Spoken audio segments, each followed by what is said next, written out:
Well, hi, Kara. I'm so glad you came by. I wanted to show you this wonderful Web 2.0 tool I have just discovered. It will make my life different. There was a picture. I watched several tutorials on it today, but for you, it would be easier than it was for me. But I wanted to show you this tutorial because this is my life. Here I have all these bookmarks, and I have these highlights, and I have these sticky notes. I have URLs stuck everywhere, and that's what this will do. It'll take care of that, so we don't have that anymore. The URL is www.diigo.com.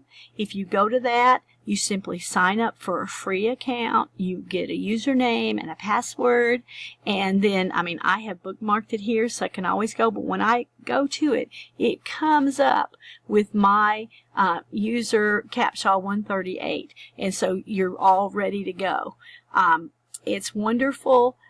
These are my things I've downloaded today. This is my outliners, which is your network, your sharing. I don't have anything done there. This is my groups, and this is where I think you will especially love it because with your students, because it has create a group, a class, you can put your classes in there.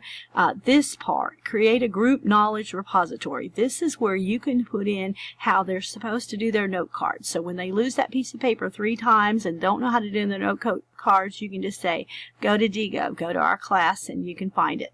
I just think that will be wonderful, wonderful. This Diigo, it's kind of odd. It stands for Digest of Internet Information Groups and Other Stuff. So it takes a little bit to say that. So Diigo works for me. It's been around since 2005, which is a long time by a web standard, and it's meant to improve your online productivity, make your web search much more productive.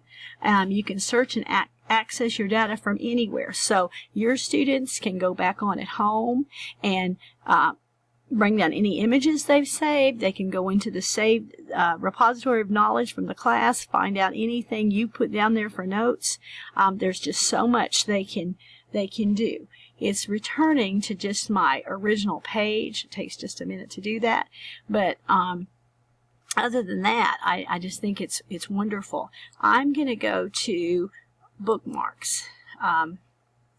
This shows where these are some things. I'm very interested in why boys don't read as much as girls. I have 4 boys. You have 4 boys. Here is one of the capstone articles I always go back to, and it has open web page. I can go right to that article.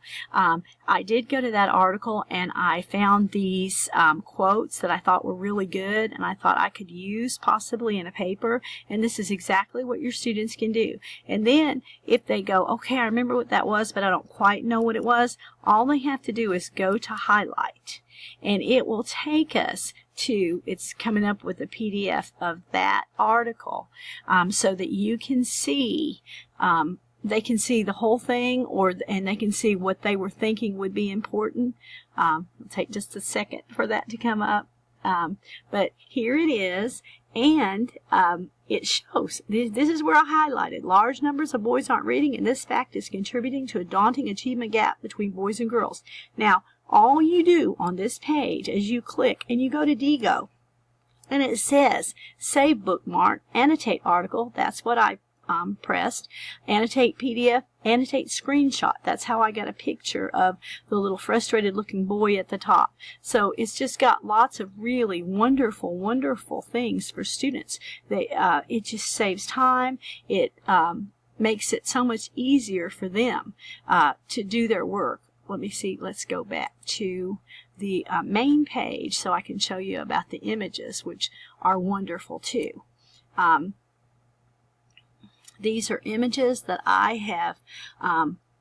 have just downloaded from my pictures today. They were pictures, everybody needs a Dewey Decimal System. They were pictures in my library. Here's the frustrated boy who was with the reading problems, and I just think this is a wonderful, wonderful new web tool for me to use, and I think your students will love it too.